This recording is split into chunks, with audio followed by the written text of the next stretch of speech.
Bonsoir à tous, très heureuse de vous retrouver pour une nouvelle édition du 19h dont voici le sommaire.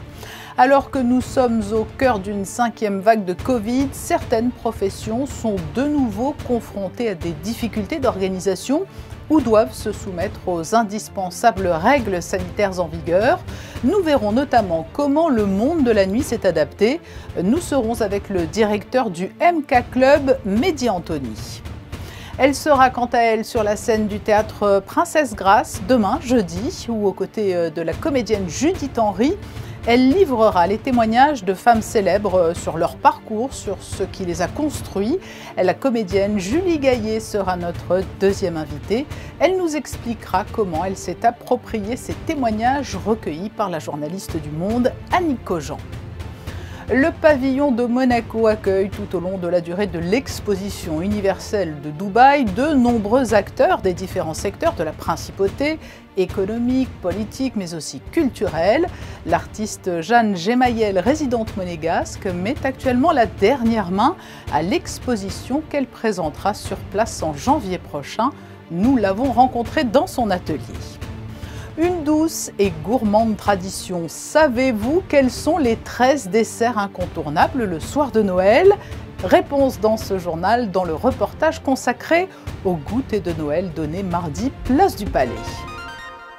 Et puisque l'on évoque Noël, débutons ce journal avec ces images qui rappellent toujours des souvenirs aux petits devenus grands.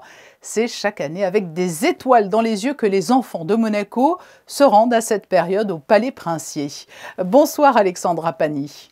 Bonsoir Patricia, c'est effectivement l'une des traditions les plus attendues ici en Principauté.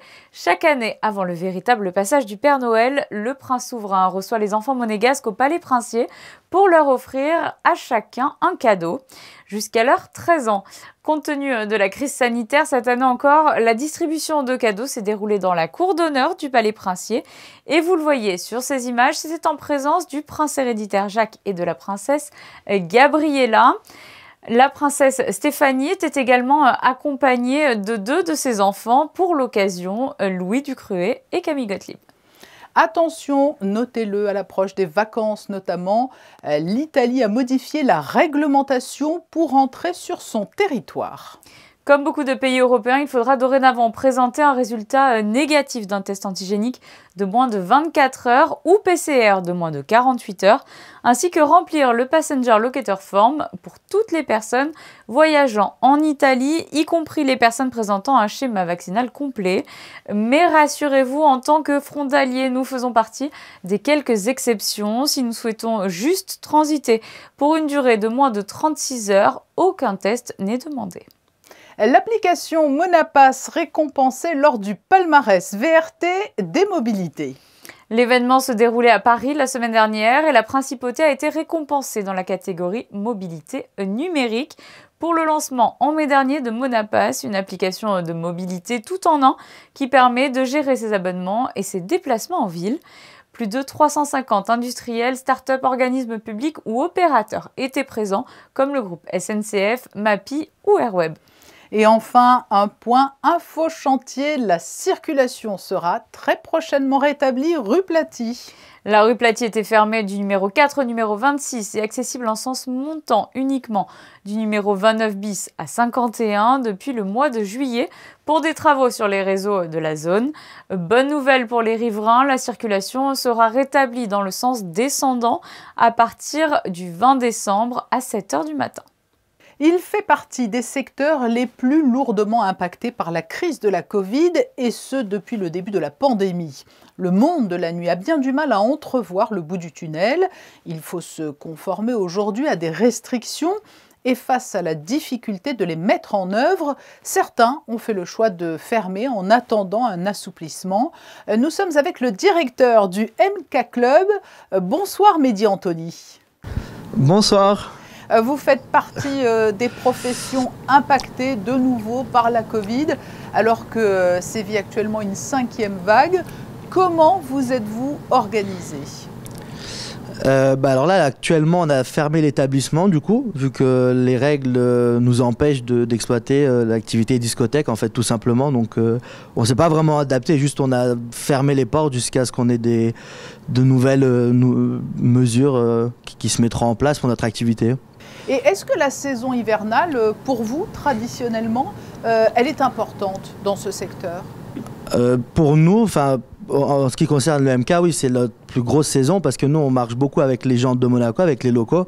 Du coup, ils sont là tout le temps, quasiment tous les week-ends pendant la période hivernale. Du coup, nous, c'est vraiment notre plus grosse saison, plus que l'été ou plus qu'un Grand Prix, par exemple, vraiment. Et nous vous avions rencontré justement au début de l'été, c'était la reprise de l'activité. Vous êtes un tout jeune entrepreneur de Monaco puisque vous vous êtes lancé il y a 5 ans. Est-ce que l'été 2021 vous a permis de limiter la casse, comme on dit familièrement ? En toute franchise, limiter la casse financièrement, non. On ne peut pas dire ça parce qu'on a eu énormément de contraintes. On a pu rouvrir, mais avec des vraies contraintes. Mais après, au niveau de la clientèle, c'était bien de retrouver les clients, de retrouver l'activité. Ça redonnait même le moral. Nous, ça nous redonnait des perspectives d'aller plus loin, de reprendre des projets qui étaient un peu en stand-by vu les 16 mois de fermeture. Donc non, ça nous a permis quand même de revoir un peu le bout du tunnel de cette période qui commence à être longue. Et est-ce que les aides de l'État et le modèle monégasque plus généralement vous ont été précieux pour vous aider à traverser la crise ? Alors la première période des 17 mois, oui, heureusement qu'on était à Monaco, heureusement qu'il y avait le gouvernement, ça c'était, je pense c'était un peu quasiment unique au monde, je pense avec même la France au niveau des aides, ça c'était vraiment un cadre privilégié qu'on a eu pendant cette crise. Mais c'est une activité qui permet, lorsque l'ouverture est autorisée, de maintenir tout de même les gestes barrières ? Les gens, ils sont assez habitués. C'est-à-dire que même nous, au niveau du staff, là, pendant les 5 mois, le masque, au début, c'était très contraignant parce qu'il y a la chaleur, les gens, ils discutent avec la musique, on n'entend pas. Donc, c'était un peu compliqué, mais à force, l'équipe s'est vraiment bien adaptée. Donc, toutes ces règles comme ça, le gel hydroalcoolique dans les toilettes, à l'entrée, montrer le pass sanitaire, de faire les tests, ou alors de se vacciner. Je pense que tout le monde a compris l'enjeu, que c'était important de le faire et tout le monde a vraiment bien suivi ça. Et la preuve, là, les 5 derniers mois, on a réussi à s'en sortir vraiment bien à ce niveau-là, qu'on n'a pas eu d'avertissement, on n'a pas eu de fermeture administrative, on a vraiment bien su jouer le jeu. On va absolument faire au mieux pour pouvoir rester le plus longtemps dans cette dynamique, quoi. Et comment entrevoyez-vous l'avenir avec espoir malgré tout ? Oui, il faut, parce que si on commence dès maintenant à se dire on abandonne tout, on fait rien. Mais ça, que ce soit dans tous les domaines ou à n'importe quel âge ou dans n'importe quelle situation. Après, c'est vrai que ça commence à être de plus en plus compliqué, mais voilà, nous on croit toujours, peut-être c'est le fait qu'on soit encore jeune, on voit toujours plus loin, on pense toujours qu'il y a toujours des possibilités quelque part et on prend le mal en patience et ce sera toujours mieux après. Si c'est très compliqué, c'est-à-dire que ce sera mieux après. Et voilà. C'est la résilience. Merci Mehdi Anthony pour votre témoignage, vous dont l'activité est particulièrement touchée par la crise et ce depuis de longs mois. Merci à vous. Les 12 et 13 janvier prochains, le Grimaldi Forum va organiser au sein du pavillon de Monaco à Dubaï une exposition des œuvres de l'artiste installé en principauté depuis une trentaine d'années, Jeanne Gemayel. Le pavillon monégasque à l'exposition universelle a en effet pour vocation de faire mieux connaître les spécificités de la principauté, mais aussi les visages et les talents qui la composent. Avant son grand départ pour les Émirats arabes unis, Fabien Bonilla et Alexandra Marangoni ont rencontré Jeanne Gemayel. Installée en principauté depuis 30 ans, l'artiste Jeanne Gemayel sera représentée dans un peu moins d'un mois au sein du pavillon de Monaco. Après plusieurs expositions dans la galerie Ribolzi en 2015, c'est à présent aux Émirats arabes unis que cette artiste canadienne présentera le fruit de son travail lors d'une exposition universelle, ce qui est synonyme d'une grosse fréquentation du public. Ah oui, c'est très important. Ça, c'est un début de quelque chose. Je pense que c'est merveilleux. D'être le Monaco Pavilion, c'est déjà un honneur. Et le World Fair aussi, c'est unique. À noter, plusieurs périodes importantes pour cet artiste. Les premières séries intitulées Women Hurt Innocence, puis arrive son hommage à l'œuvre Le Prophète du poète Khalil Gibran, un choix d'illustration sur la représentation du corps humain féminin de préférence, en quête de la beauté idéale. Ces maîtres qui l'ont inspiré sont Matisse ou Klimt, entre autres.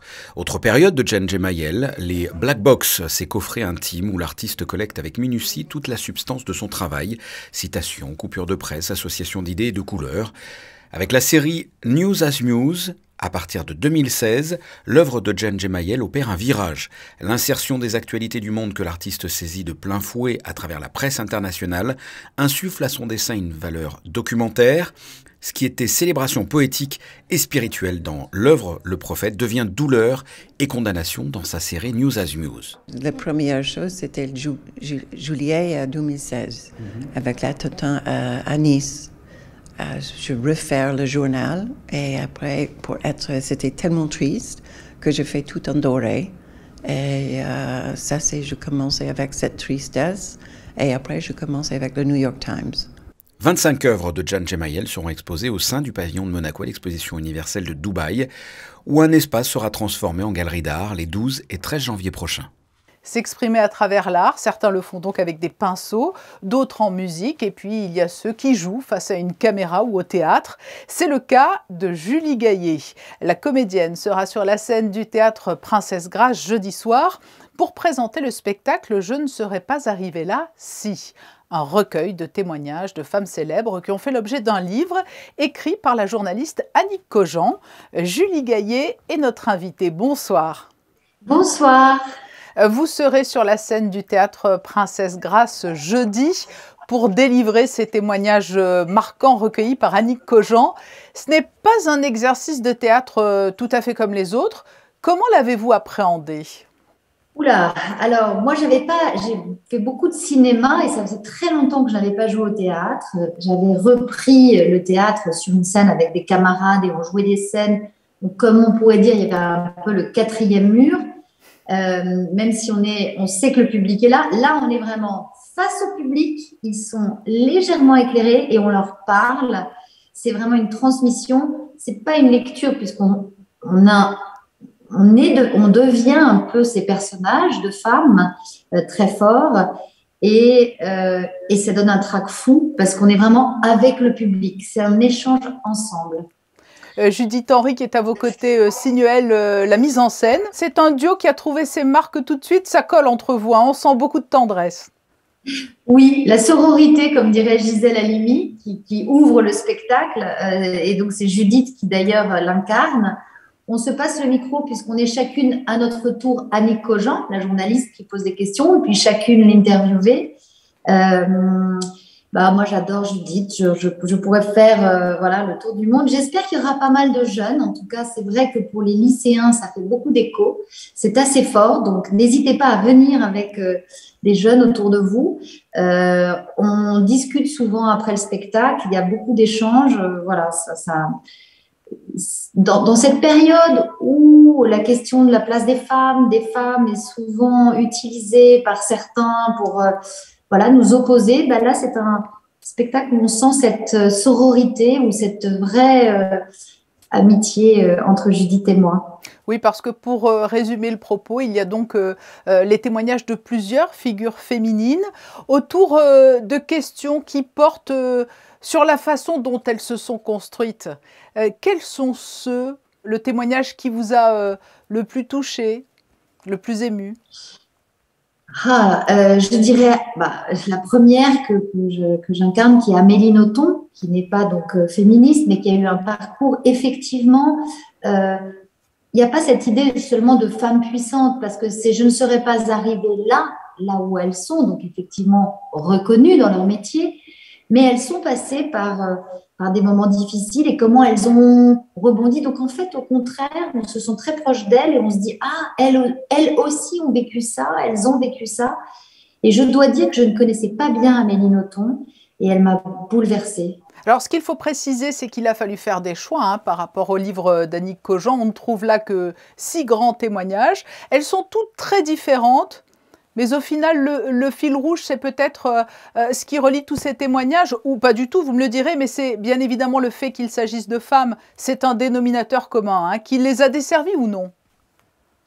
Absolument. On peut, voilà, on est sans cesse quand même, malgré tout, quand on est femme, renvoyé à notre genre, à cette condition-là, et on le perçoit réellement dans le spectacle. C'est vraiment frappant. Leur rapport à leur mère aussi, plus ou moins dur, mais il y a ce lien-là, évidemment. Voilà, comment elles nous ont ouvert les portes ou pas. Un mot sur Annick Cogent. C'est vrai qu'elle est présentée comme une journaliste qui a beaucoup d'empathie. C'est un formidable reporter. Et c'est certainement sa personnalité qui a favorisé ces rencontres et ces témoignages.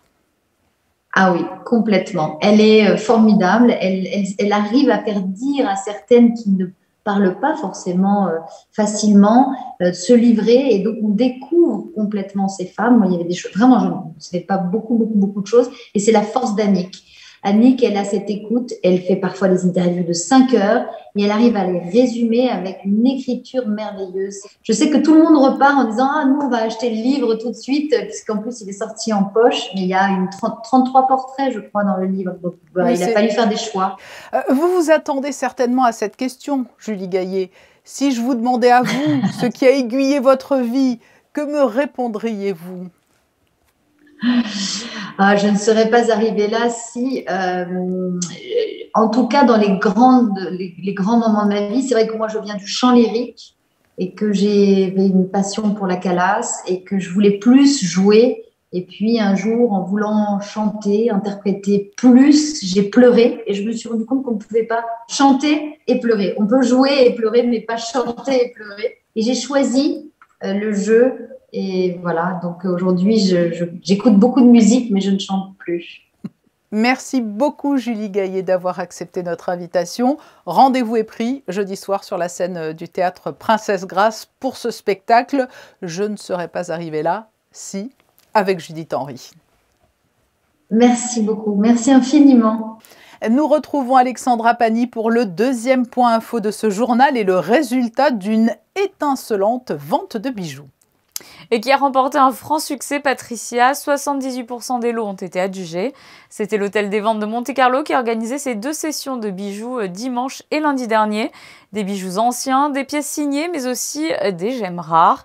Le point d'orgue de cette vacation a été le diamant 13 carats 01 de couleur D de la maison Graff, une pièce imposante qui s'est envolée pour 800 000 €. Un voyage dans le Grand Nord à travers l'œil du photographe Olivier Henrigaud. Un voyage photographique qui retrace plusieurs années d'expédition à travers la Norvège, la Finlande, l'Islande et le Spitzberg. Un témoignage sur la fragilité de cette région et l'urgence à agir contre les changements climatiques. Mardi soir, des sportifs engagés pour la protection de l'environnement ont visité l'exposition. Les fonds récoltés lors de cette soirée permettront de financer la prochaine expédition Arctic Impact au Spitzberg prévu pour 2023. L'exposition est à découvrir jusqu'au 25 février à l'espace 22, boulevard des Moulins. Les vacances approchent à grands pas et pour occuper vos enfants, une idée, montez sur les planches. Oui, cela se passera au Théâtre des Muses du 20 au 24 décembre. Audrey Larozin initiera les enfants au théâtre durant 5 jours par demi-journée pour les 6-8 ans de 10h à 12h15 et les 9-13 ans de 14h à 16h15. Dépêchez-vous de réserver votre place. Nous recevions hier le réalisateur Rémi Masseglia à quelques heures de la projection de son documentaire en présence du prince Albert II et de ses enfants, le prince héréditaire Jacques et la princesse Gabriella. Naïs au pays des loups, c'est un joli conte de fin d'année que cette histoire vécue par un papa et sa fille d'1 an, 2 années au cœur du parc du Mercantour. Rémi Masseglia a souhaité partager dans ce documentaire son expérience entre voyage initiatique et éducation à la nature. La petite Naïs a pu vivre de véritables rencontres magiques, notamment celle du loup. Le film était projeté mardi soir en avant-première avec des invités de prestige, comme vous l'avez précisé, Patricia. C'est une énigme qui fait toujours beaucoup réfléchir. Sauriez-vous énumérer les 13 desserts que l'on sert le soir du réveillon de Noël? Un goûter des traditions était organisé mardi au Castel Rock, place du Palais, à l'initiative des créateurs du parcours des crèches. Et l'esprit de Noël était bien là, comme ont pu le constater Fabien Bonilla, Sandrine Nègre et Serge Prémont. Les traditions ne sont pas oubliées, bien au contraire, sur le rocher elles sont même perpétuées. Plusieurs chants de Noël chargés d'espoir ont été interprétés par ces petits écoliers et plusieurs membres de l'orchestre des Carabiniers du Prince, en présence justement du souverain.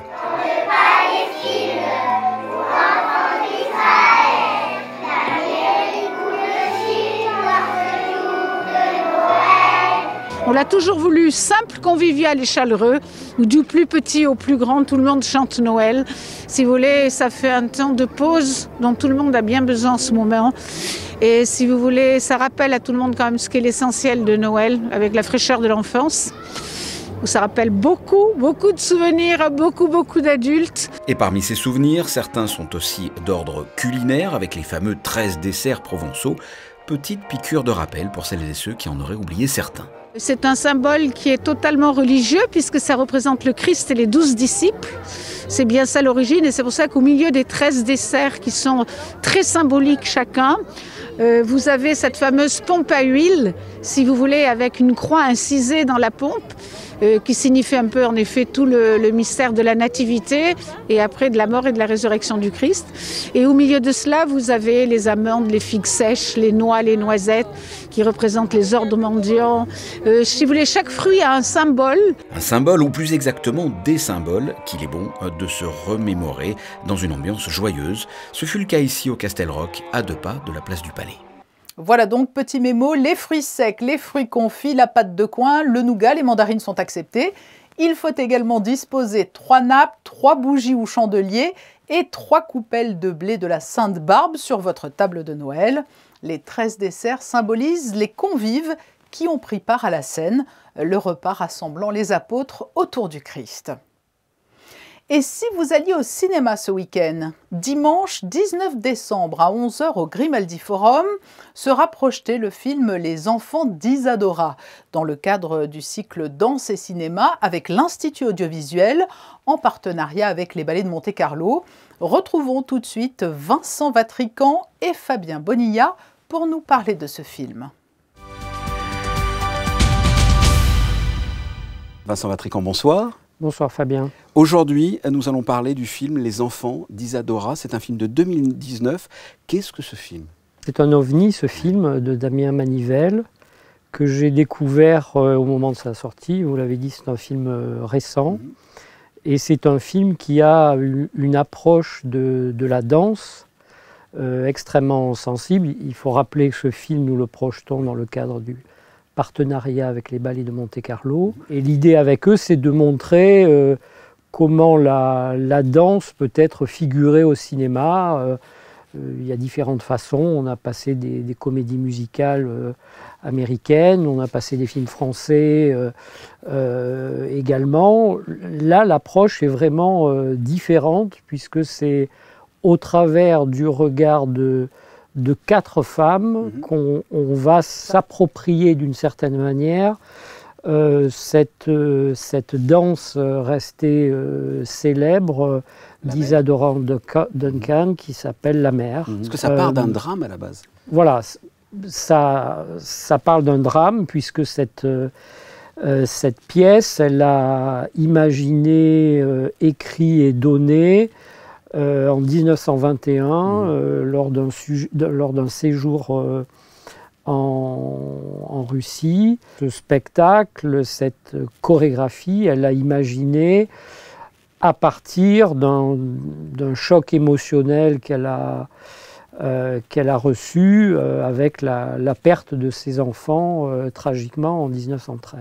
C'est le portrait, vous l'avez dit, donc de 4 femmes. Qui sont ces 4 femmes? Une jeune femme qui découvre les mémoires d'Isadora Duncan, et notamment cette pièce, et qui décide d'interpréter ce rôle à partir d'indications de mise en scène qu'elle a laissé.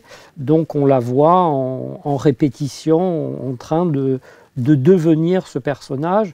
Il faut savoir aussi que aucune image et aucune photo ne sont restées de ce spectacle, ce qui fait que cette chorégraphie a été transmise d'une génération à l'autre par justement l'interprétation ou la réinterprétation par différents danseurs, chorégraphes. Le deuxième tableau, c'est celui d'une chorégraphe qui fait le choix d'interpréter, de donner à interpréter ce rôle à une actrice non professionnelle qui est trisomique. Et on la voit aussi surmonter ce handicap jusqu'à donner quelque chose de tout à fait exceptionnel. Et la représentation, la première du spectacle, qui est en fait vue par une spectatrice, une femme âgée, qui est le quatrième personnage féminin, dont on va vite comprendre que ce spectacle l'a bouleversée et qui, rentrant chez elle, va être comme par mimétisme d'un seul coup animée jusqu'à reproduire certains gestes qu'elle a vus durant le spectacle. Bah écoutez, justement, allons voir les enfants d'Isadora. Merci Vincent. Merci Fabien. Et je réalise que depuis la mort de mes enfants, ces mains ont été marquées à jamais par la tristesse. Comme j'aurais aimé que cet horrible accident fût transformé en beauté. Passons aux prévisions météo pour la journée de demain jeudi. Que va nous réserver cette deuxième partie de semaine, Alexandra ? Pas d'inquiétude Patricia, on poursuit la semaine toujours en compagnie d'un large soleil. La journée de jeudi sera claire et les températures stationnaires, toujours 14 degrés d'annoncés. Et en ce 16 décembre, n'oubliez pas de souhaiter une bonne fête aux Alice. Merci Alexandra. Demain à 19h, vous retrouverez Fabien Bonilla et Christinda Thomel. Les photos de fin de journal sont consacrées au Noël des enfants au Palais Princier et elles sont signées Mickaël Alési. Très belle soirée à vous. À très bientôt sur Monaco Info.